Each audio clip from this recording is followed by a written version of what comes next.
Welcome to Deep Dish Dialogues. Deep Dish Dialogues is an event that we try and hold monthly where we get to delve deep into a topic with some food and some great discussion. It's a collaboration between the School of Hospitality, Food and Tourism Management, as well as the Aero Food Institute here at the University of Guelph. So I'd like to welcome you here. And before we get going today, I'd also like to acknowledge that the University of Guelph resides in the treaty lands of the Mississaugas of the Credit. We are home to many First Nation, Inuit, and Métis people, and we acknowledge that the land in which we reside, work, and play is home to many people that live within different areas of those populations.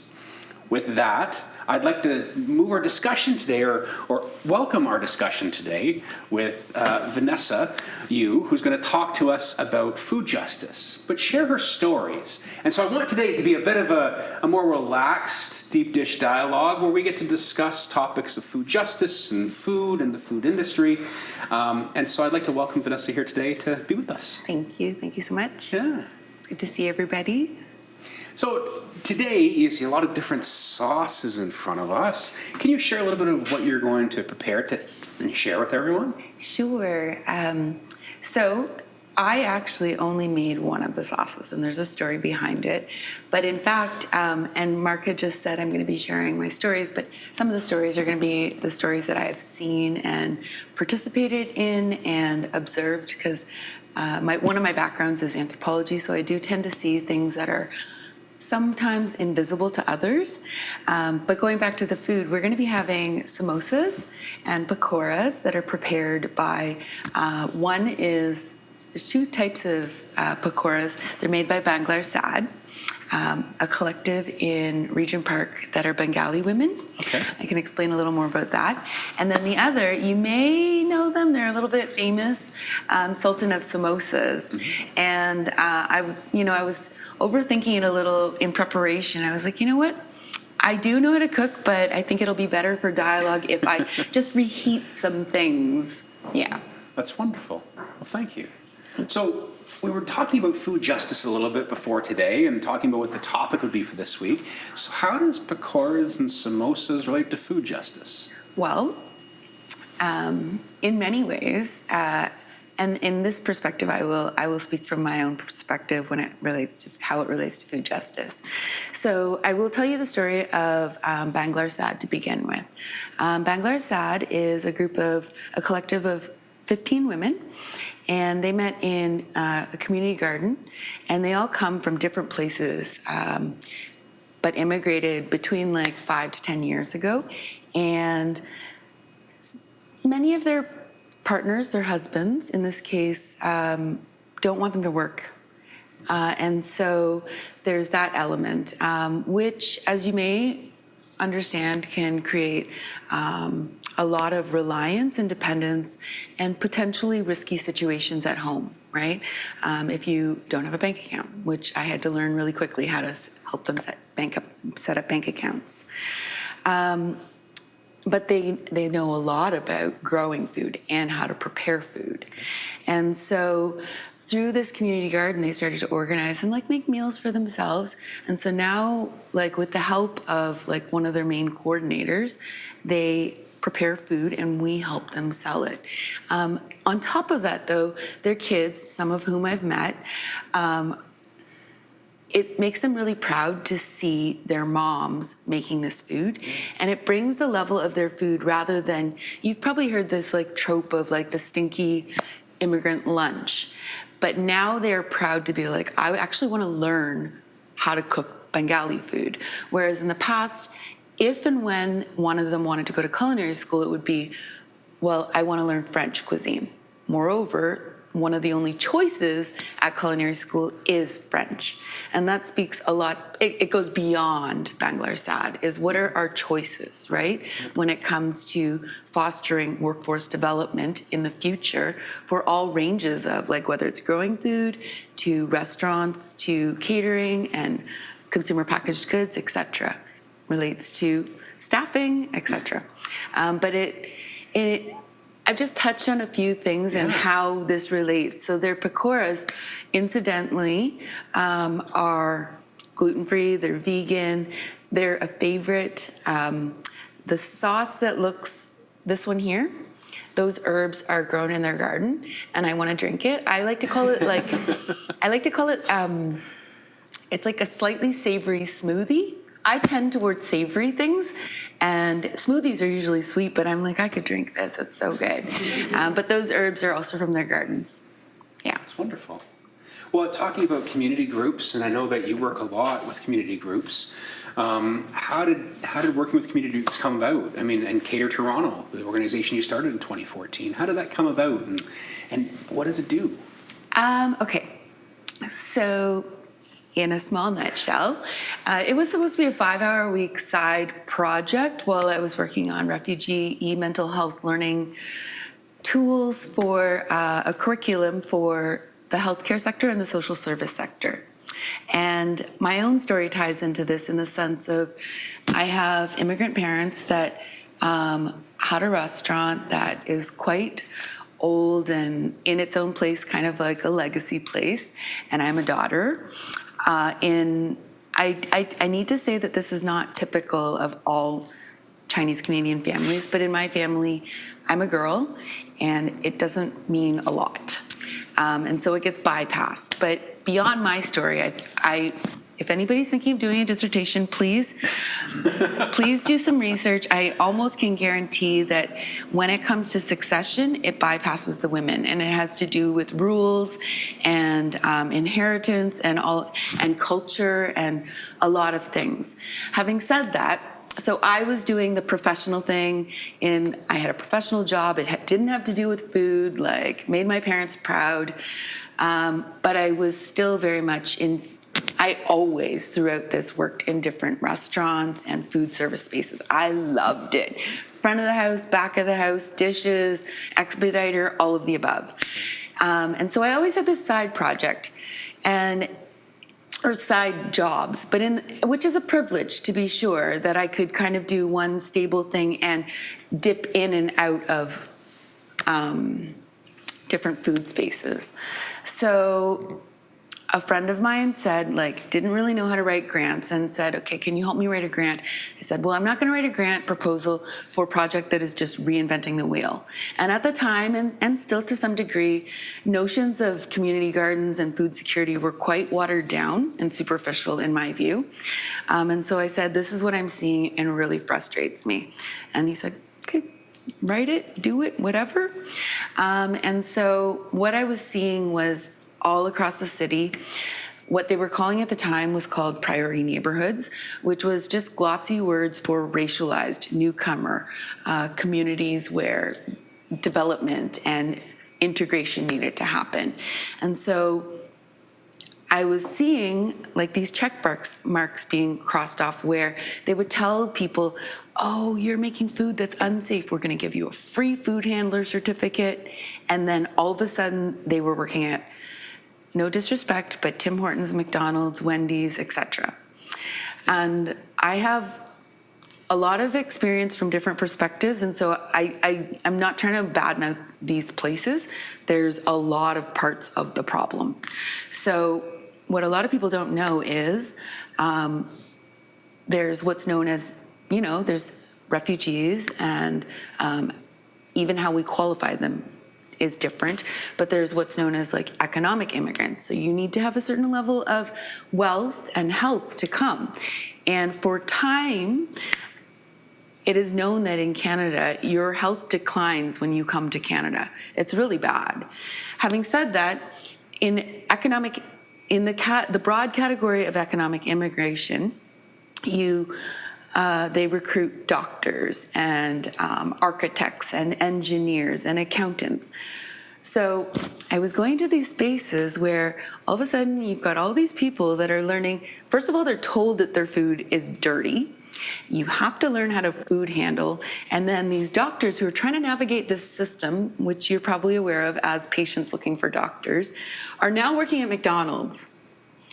And all of the parts are discombobulated. In addition to that, McDonald's, the big players, I like to call them the whales, they're getting 6 months of labor for free because of our governments are putting together what they consider the puzzle pieces and really misaligning like interests. They're de-skilling people. Meanwhile, we all know like, how do you get a doctor's appointment and the hurdles? So I said, going back to the original question, was that, you know, I know there's a lot of barriers, but I also know that like these doctors did not come to Canada to be workers at McDonald's or even food entrepreneurs. Let's talk to the people who actually want to cook, know how to cook, and what are those barriers. And so the people who came out to the meetings, they were women, they were newcomers, and you can imagine childcare is an issue. Access to networks to even know, like, you know, there's known as the boys club. How do you get in when you're new to the country? Moreover, women, a lot of us, we relate to food in caring ways. And that's not to say the hospitality industry is not caring, but if you're coming as a newcomer, prices are different, but also you're not used to charging money for your food. You have different kinds of relationships with the ingredients and the marketplace. So fast forward, I thought it was going to be 5 hours a week and that we would just like I would write a paper and be like, okay, you need to provide kitchens in the city. Right. But partly because I was wanting to protect the different participants who had various risks, my more foodie friends started to think, oh, she's starting a catering company. Having said that, a lot of the folks, they were cooking foods at home. And I said, okay, look, we're getting orders and we know you don't have insurance or a business license. And there's these things, you know, we decided like, how do we kind of like, we understand that we're not competing against each other, but what should we do? And so thereafter I got insurance, I got our first commercial kitchen. Yep. And I am going to wrap this up. Fast forward, just before the pandemic, we had access to 16 kitchens of different sorts. And it ties into feminism or feminist action as well, is that like, I would love to provide childcare, but I can't. Catering people tend to refer to as like weddings and conferences, yes, but we were thinking of also off-site food. So that's food festivals. It's the beginning of like packaged foods. It could be like a chutney made from local ingredients, things like that. But catering, and in that broad sense, is really great for addressing many challenges, partly because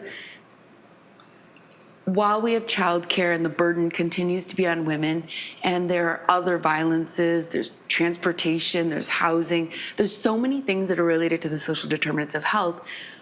Generally speaking, we can plan when it comes to catering, because nobody's calling you, hopefully, at 3 a.m. to say, I've got a wedding tomorrow.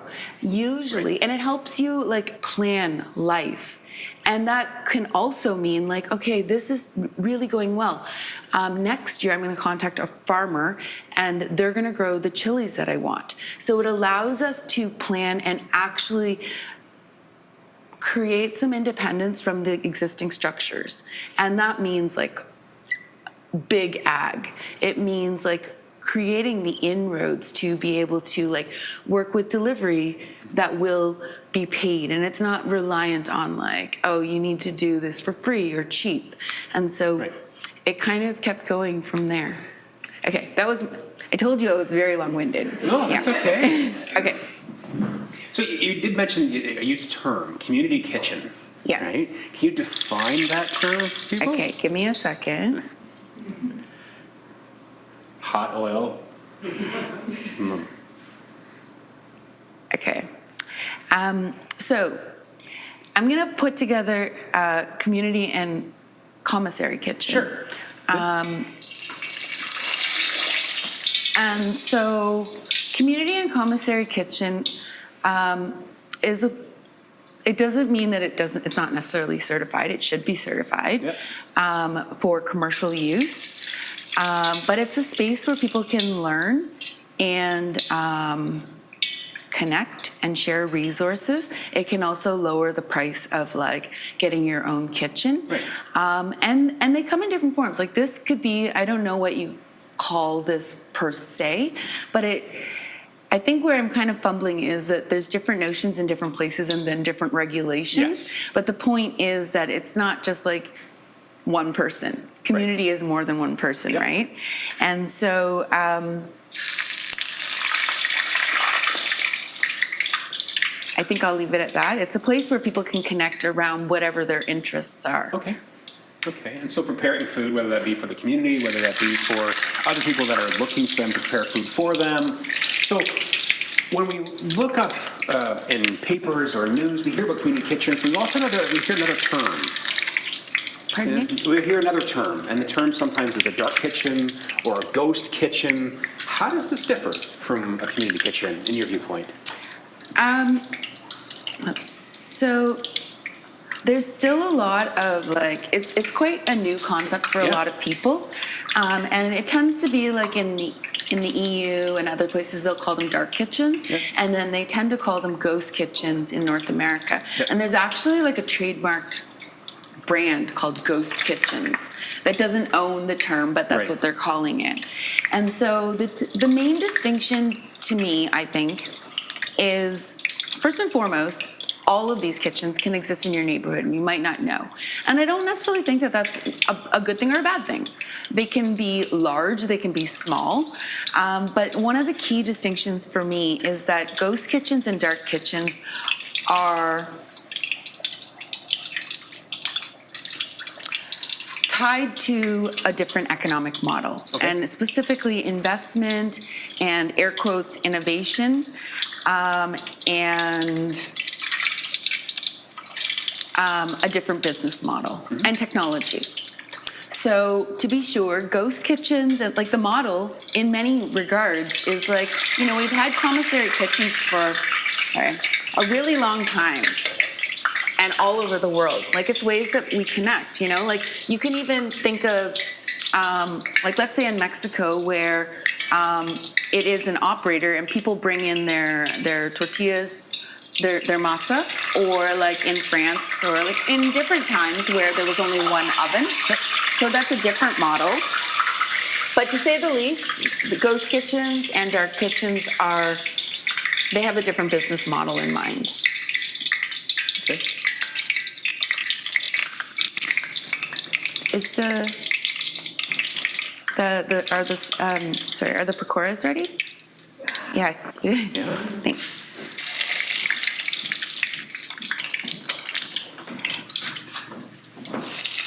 So, and as an analogy,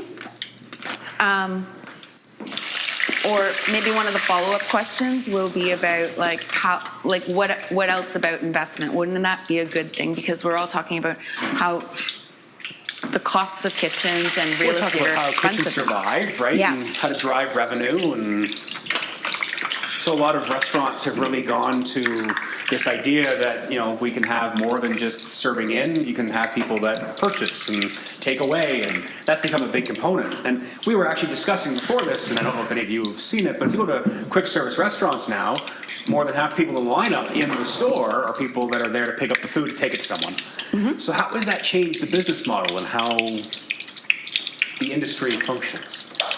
Well, there's several ways that it changes the business model, right?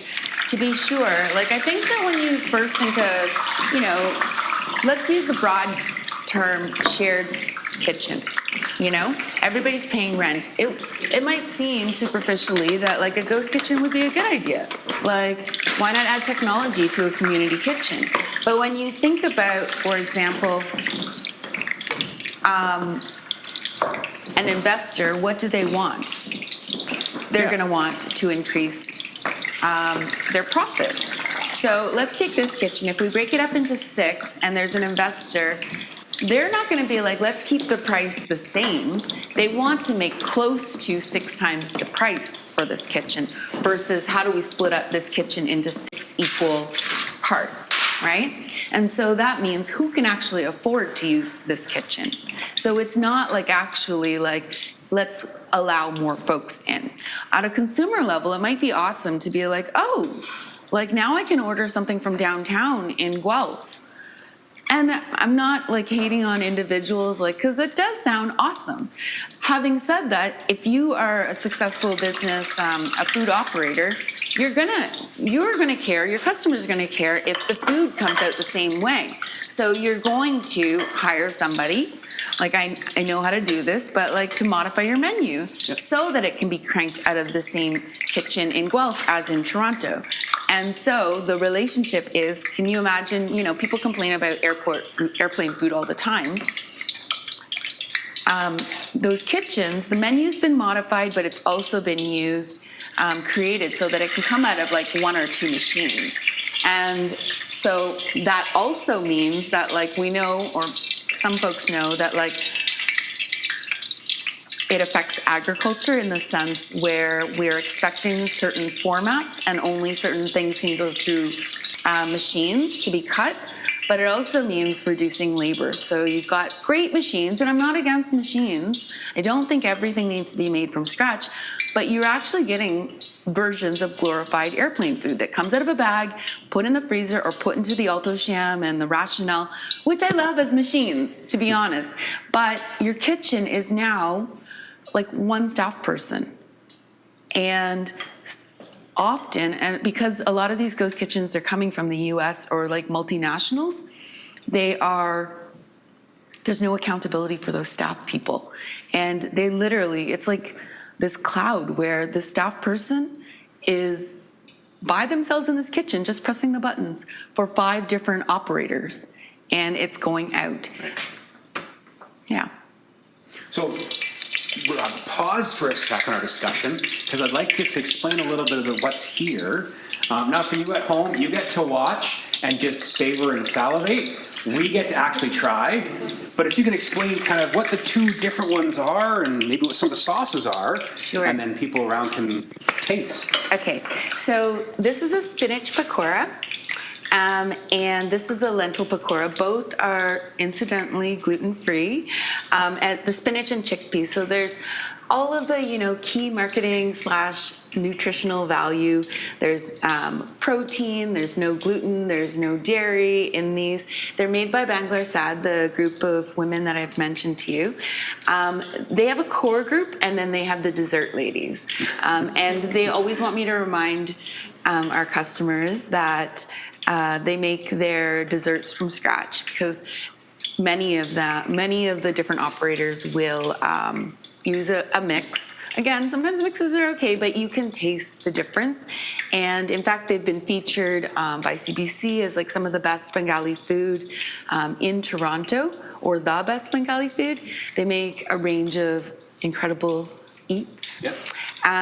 So I'll tell you really quickly about the sauces. Some of them came with the samosas. I'm going to tell you about my favorites. Okay. This one is the savory smoothie that I mentioned with the herbs. It's mango chutney. There is dairy in this one. There's yogurt. Okay. It is halal. This one is, I made this one. It is my dad's recipe. And I actually don't want to tell you what it is, because I want to ask you what you think is in it. Does anybody here have allergies? Peanut? No peanut. Okay. And then this one, it's kind of flecked with black.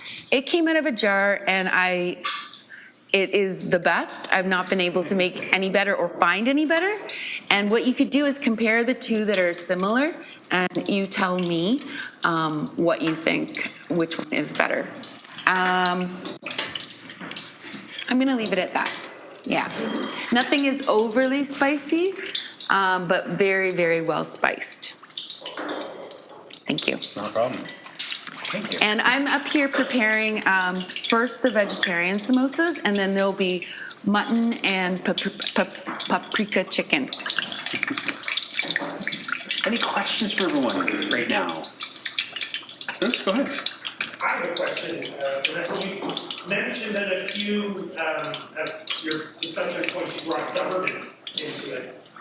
We don't seem to have a national food policy. There's not a national school food program. You're talking about funding support for these communities, what role, when you're speaking to food justice, what role do you see government playing, and how could it be, you're obviously dealing with it and barriers and things like that, how could it be more supportive and how would we create a better environment? So I'll just repeat the question, just for people that are online. Just what role can government play in food justice? I think there's several.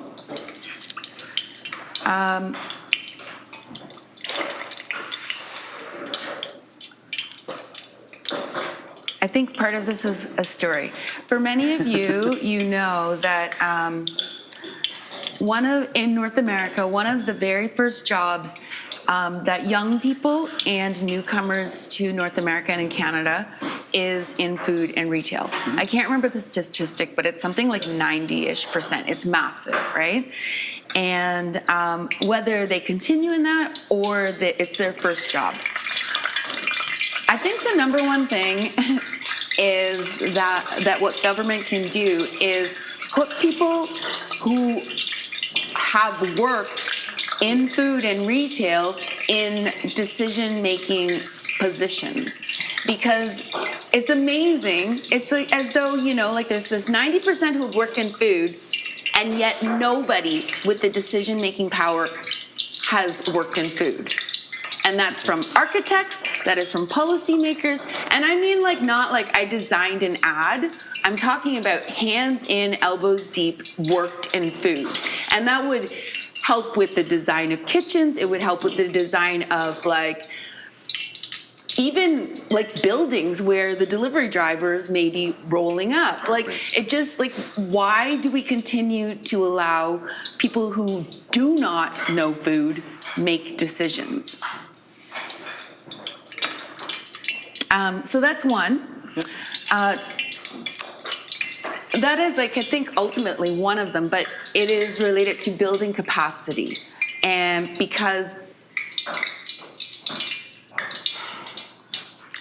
just because I did just say that folks need to be able to make decisions and be in those positions of power to make those decisions with their community members, it doesn't mean that they're used to sitting in a boardroom and making policy, right? Yeah. So there is a tendency lately to be like, oh, we'll give them some money and then leave them to just float. And that is not enough. That's not walking with or supporting. That's just let's get rid of the problem and give the money. Money is important, but it's not the only solution. No, and that brings us to entrepreneurship. I mean, if we think about entrepreneurship, if we think about, people wanting to open their own businesses, what are some of the challenges that you find, either newcomers to Canada might have, or people smaller businesses trying to get off the ground? What are some of the, big challenges they have trying to get into our food market, into our restaurant competition?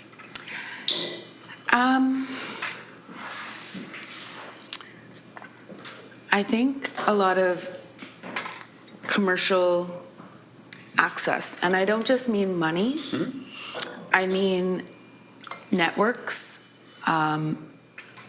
networks to information, to capital. In addition to that, for a lot of different marginalized folks, it's power, because we don't have the power to say this is right or wrong. And it's always an uphill battle. So let's take, for instance, right now it's really hip to have different fermented foods. And that's great. However, it is let's say I wanted to start, a Sichuan pickle company. I not only have to prove that this is food safe along Western notions of science in North America, then I also have to contend with the rules and regulations around different pickles at grocery stores that privilege vinegar-based pickles and not fermenting. And so getting back to your question is acknowledging, number one, that it is more difficult because of the old and status quo rules that we've put into place, and kind of coming back from there. I'm not saying we have to start from scratch, but acknowledgement first. It's not, Nancy and Susie are in the same field. They're not, because, yeah. Breaking status quo. This is a big topic that, I as a researcher look at quite a bit, looking at, what people get paid, what they do in their job, and so does Bruce McAdams, who's here with us today. And so breaking that status quo, what do you think are some ways in which we could try and break that status quo in the workplace today to improve justice for food service workers? Well, that's a loaded question. There's so many answers. Yeah. But I'd love to just, what are the ones that really come top of mind for you? Well, the first thing I think of is, there's this age-old thing forever of like, why haven't food service and hospitality industry been able to unionize? Well, first and foremost, unions have not always been the greatest for women or people of color. Having said that, I think that I'm going to call it like an alt union, or the point is like some form of like network where people are talking a little bit more. The other part of this, as you may have recognized during the pandemic, is like who gets to speak is often the owner on behalf of to the media. I forgot what your question was. What are, in our industry, what justice issues kind of exist in the workplace that we can try and alleviate, or I think of workers, and I think of equal pay. I think of a living wage. I think of topics of and a living wage is it's so.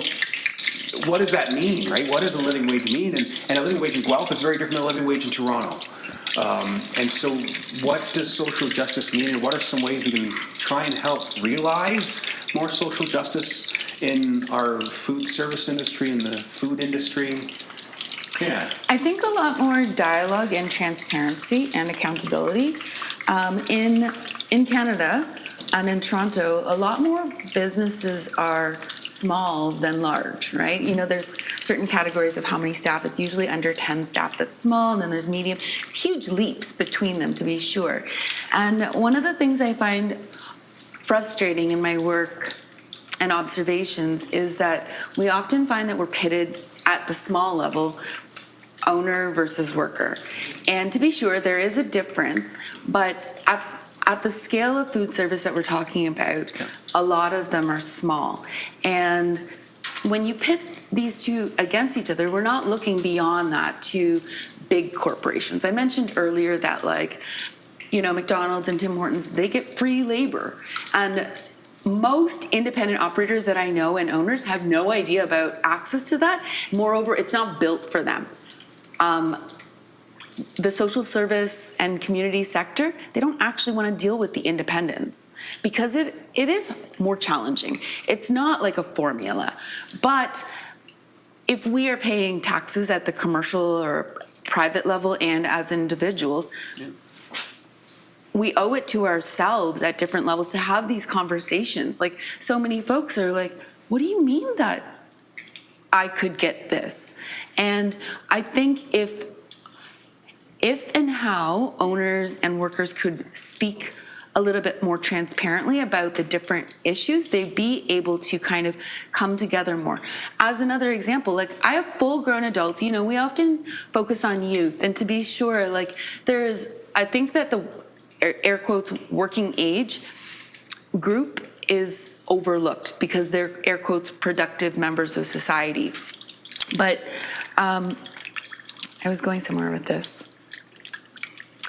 Working age adults that do not know that their employer is paying like this much more. All their organizers focus on like, oh, are you making X? But they don't realize that their employer, most employers want to be good bosses, but are not able to convey all of the different hurdles that they are going through too. In many regards, it's easier. I will admit, there are days where I'm like, I would rather just, and I don't mean this in a derogatory way, I would rather work at McDonald's because of the headaches and the hurdles that I need to go through. If I could just clock in, I have such good work ethic. I'm a really good worker. I wouldn't have to deal with like the remittances, which I'm happy to pay. Like, I think most workers don't realize how much more an employer needs to pay on top of your paycheck, because they're thinking, oh, like the government took this much, but they don't also realize each other hurdle an independent employer does to try to be the best that they can be. I'm not saying all employers are like this, but if we had more of these conversations, then we could understand that there's more commonality among us than against McDonald's or Cisco. And I'm not trying to out them as bad employers. There are inroads at different places to be better, you know? There's different sides. Yep. And the government is quite complicit, to be sure, with respect to like separating and de-skilling and undignified like solutions that are not solutions. So a little bit about work ethic and changing the way we see, as we talked earlier about the goalposts. Restaurants, the food service industry, there's standards of where we want to get to. I mean, if I said in this room, if you thought of some of the best restaurants in the world, how do you know they're the best restaurants? Can anyone give me an indicator that they can think of that designates a restaurant as being one of the greats? Michelin, the Michelin star, right. Why? What's the criteria? Oh, don't know. Oh, okay. Okay, yeah.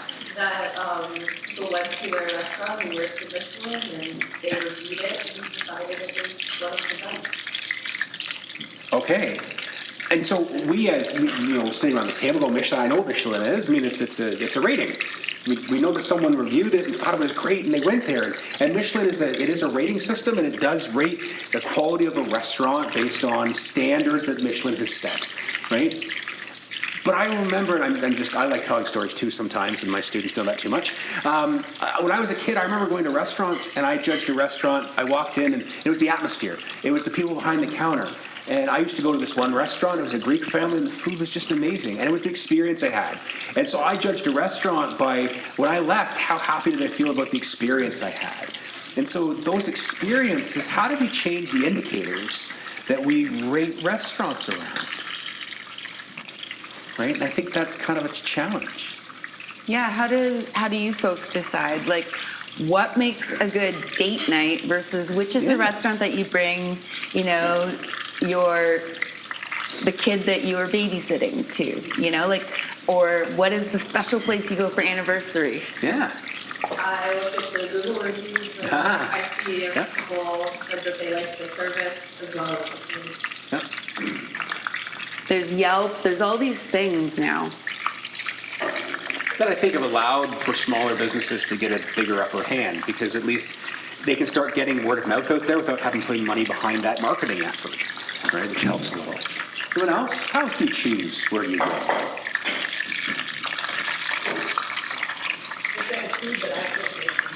Food you can make yourself. Yeah, that makes sense, right?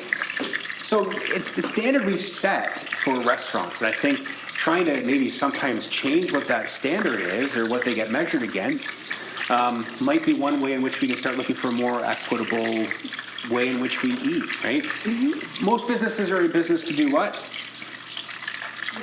Make money. Yeah, I teach a revenue management class. That's right from my book. And so it's they make money, and that is what we teach, because the business is there to make money, but it needs to be a force for good as well, which is something that Lang talks a lot about. And so we need to make money so that we're in business. But when we're in business, we also need to be working for the communities that we serve, whether it be our customers, whether it be the communities that we're in the communities with, whether it be our servers, our employees, because we're providing their livelihoods, right? But we have to remember that even at a small scale, small operations can have a huge impact. Now I'm going to put you on the spot here for a second, because we chatted a little about your dad's restaurant and everyone that went through it. Can you share your story with them? Because I think it was just wonderful. Sure. So I was born in rural Nova Scotia, and at the time it was still a village because there wasn't enough people to be a town. And my dad and mom immigrated separately, did not know each other, and they came through different paths, and they ended up getting married, because in 2 adjacent towns in the county, they were 6 years apart and they spoke Cantonese. And I'm fast forwarding through, but my dad opened a restaurant. And actually it was Bruce that said it's quite possible that this restaurant is Canada's oldest single person owned and operated restaurant. And what that means is, like, when I was born, we were renting the building. We were very, very poor. And it really relates also to my, like, understanding of money too, because I still have memories of counting chicken balls and being like, there's, you know, they talk about, like, when you're going through financial literacy, like, what are some of your first memories? And I remember counting chicken balls because it was my job to transfer hot to cold, like, so that they wouldn't stick together, which is also some skills that I still relate. And I remember worrying because I could count the trays. On the one hand, if I had to do less trays, it meant I had more fun. But if we didn't have enough trays sold, that really affected, you know, right, like our family. And then eventually we were, my dad and, like, my mom and dad bought the building, and then we expanded to another building. But having said that, in my town, we were the place that you go for graduation, for weddings. There were customers that came every day at like 9:30. It was the be all and end all of, like, it was a hub. I had, like, so many different babysitters, and I think it speaks highly. So, you know, you could on the one level say this is my dad, which he's an incredible individual, but at the same time, you know, in peak periods, like around the holidays, we'd have 40 staff.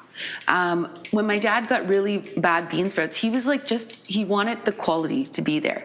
And so he figured out, like, my dad has a grade 3 education, okay? But he's the wisest business person in that setting that I know. Like, I think he would get killed in Toronto. But it speaks to, he was from a village too. So we had grandmothers, daughters, grandkids working through there. And I think that speaks volumes, is that, like, it's not churning through people. You're bringing people in. Also in my town, it was very factory dependent. And so when people went out of business or, like, had no jobs, it was about maintaining, like, how do we keep our prices so that people can still come, right? And I know there's many different models, and there's the one that they teach you at culinary school. It's like 30, 30, 30, and then 10% profit, right? But there is another route that is like, how do you continue to be there and grow that business?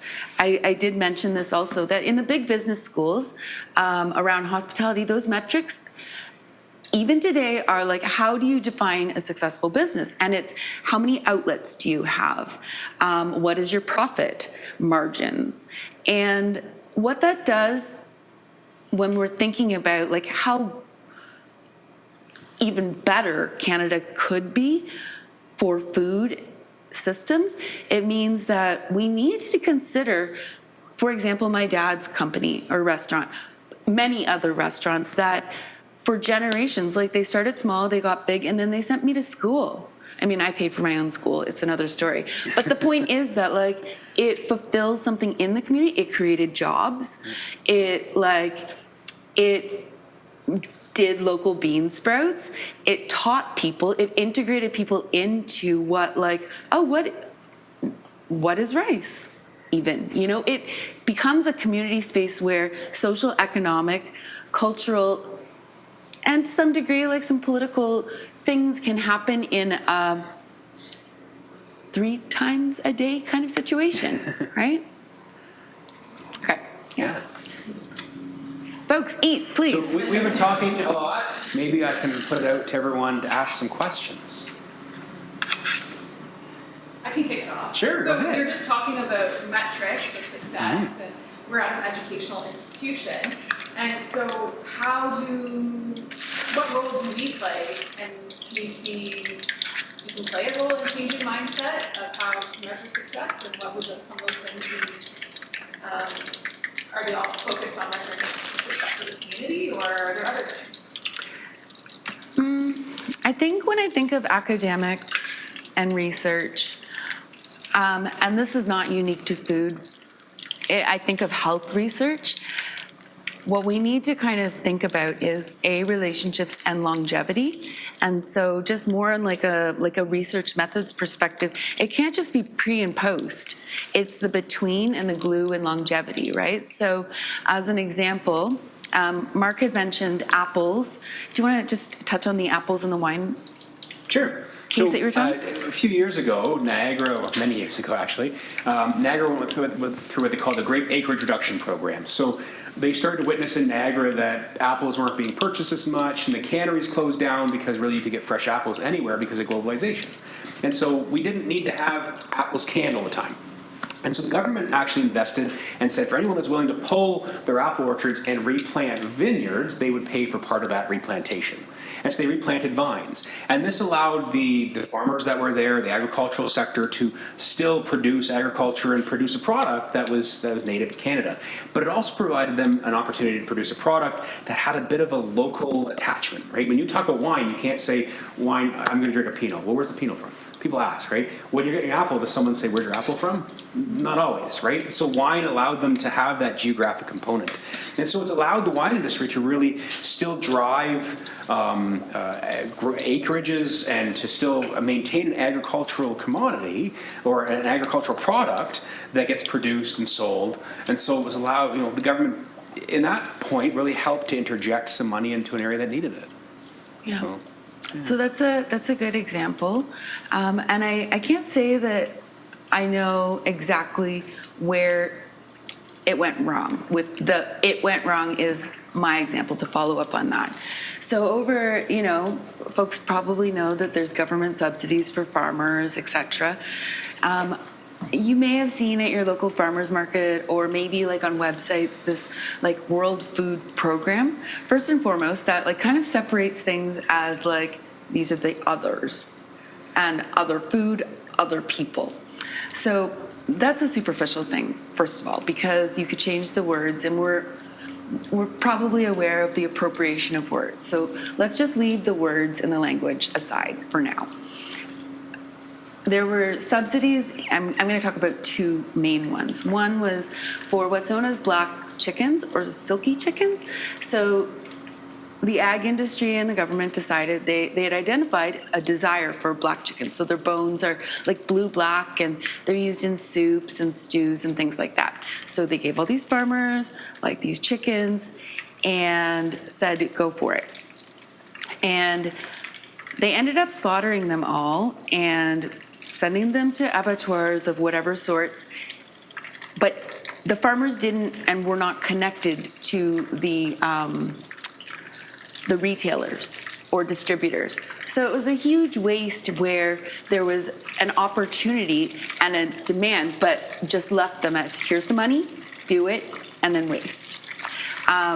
The other example, like on a personal and professional level, like when I go to suppliers or the grocery store and I'm looking at like some of these air quotes world foods that are super, super easy to grow in Canada, like long beans, herbs, tomatoes, etc.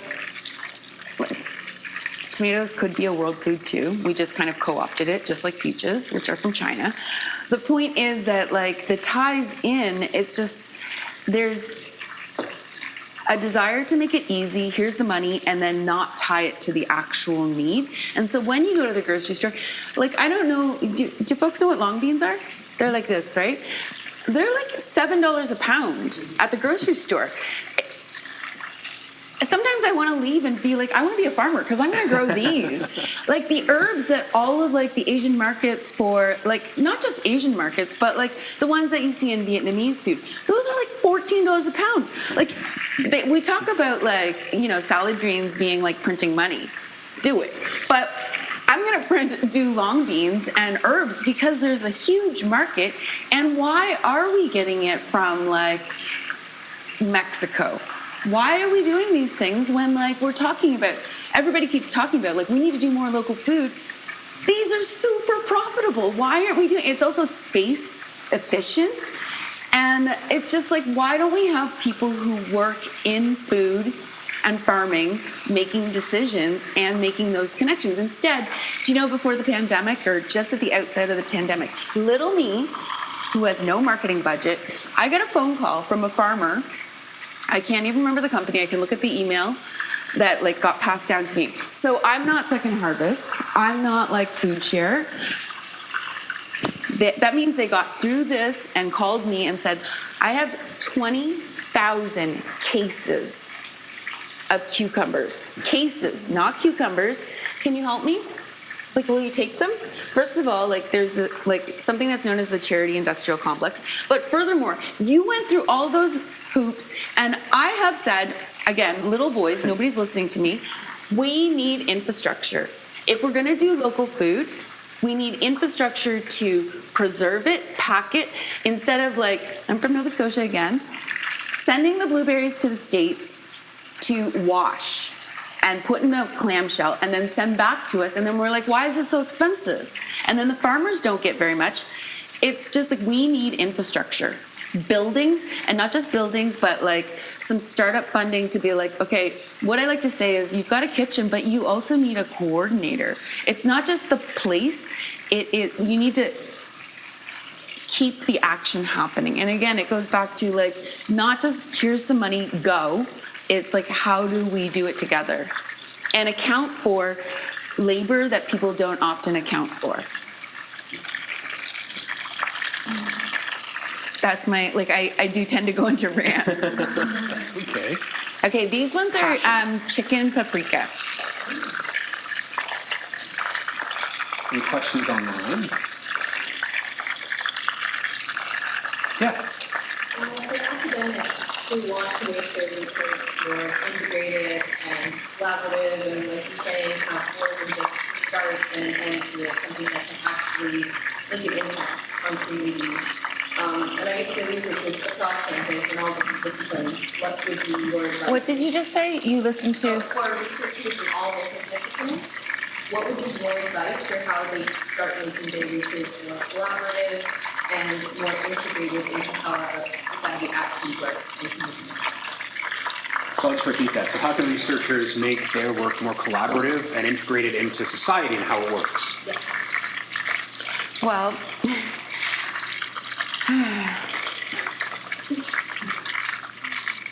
This is a great topic that, as an academic, I struggle with. I know a lot of other academics struggle with this, trying to balance that industry need with what we're publishing and writing about.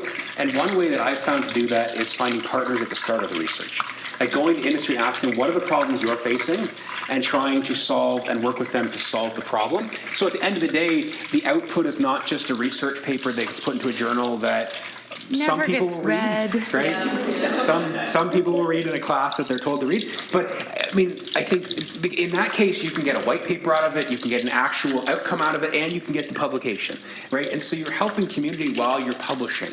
And that's one way in which we can start to do that, is really to work with, collaborate with the industry to think up the research questions. It floors me sometimes when researchers go, I'm kind of running out of things to research. I'm going, have you walked out the door and said, hey, what problem do you have? Let's solve. Like, it's just, and so I think sometimes that's. I have a list. It's finding, and making the connections, right? I think I appreciate like on an individual level, but I also think, I don't think I'm a recovering academic anymore, but I think it's beyond individuals. I think it's really important, like as an individual, to kind of check in, but it's also about supporting different and acknowledging different avenues post academia. Like maybe you want to be a prof, that's cool, but also recognizing that there are other areas, and that will enable you to take some dependence away from like the typical publication. So there's, like gray literature and different formats. And so by, they talk about like publish or perish in the academic journals. I'm not saying don't get some articles published or this, but your contributions are going to be much more widely read if you publish in different areas, and more useful. And like Mark said, like, find out what questions they need answered, or support with. And that might take a little bit of coaching for them to understand what you're up to. And working with different organizers in that space will help you kind of develop the trust too, because there's a good reason that like a lot of communities, especially the stronger ones, are so resistant to this research, because you hear community consultation over and over again, and then you go and then your voice is not heard, so you're just wasting time. And maybe couch it in, could this be useful to you? Yeah. I like how our discussion today has really talked around a lot of different areas of food justice. We've talked about how individual operations themselves can work to try and find food justice by, hiring the right people, but also maybe rethinking how they run a business. Not just about the profit, it's the people, the profit, and the planet, right? We talked about it from the side of the community. How does the community try and support restaurants and food justice and social justice? And we can do that by supporting local restaurants and by, thinking of eating not just at big box stores, which, they're great as well, but finding those little niches that, mom and pop are running, or just pop, right? And then also at the government level, trying to find policies and programs and trying to rethink maybe how we do that. And so you online and people in the class, as you get out of your programs you're in or where you're working, even collaborating with the industry and collaborating with the government to find ways to create those pathways and those networks that tie programs that might be working or programs that could be improved, and helping to find those abilities to improve them and make them better and stronger so that we have a stronger food system. And so I want to thank everyone for coming out today. And I want to thank you for coming and sharing your thoughts and your many years of experience working at CAMH and working with Catering Toronto and working in your dad's shop as you grew up, counting chicken balls to make sure that they all got counted properly. I was my dad's manager before I was his daughter. And I do want to just emphasize, when it comes to social justice, for time immemorial and across places, it's been like intersections of race, class, and gender. And it transforms, as we know, over, something works and then it gets co-opted. So continue to look at these spaces. And I will just say, Mark, somebody want to do a dissertation, actually maybe I will do this someday. I want to challenge mom and pop shops, because I think that, first of all, we're not all mom and pops. There are different relationships, and we do need to question from an academic level, but also on a practical and policy level, these institutions. And a family is an institution, right? And so there's a lot of things that when we romanticize this mom and pop shop, what's going on inside of that family that enables an old and not always beneficial institution work and continue. I mentioned earlier, there's inheritance laws, and why don't we see more women moving forward? And we're talking about this restaurant is going to be lost, but yet you have all these daughters. Why is that happening? Or there's just continue to challenge along race, class, and gender, and you'll find that there's always more work to be done, and to celebrate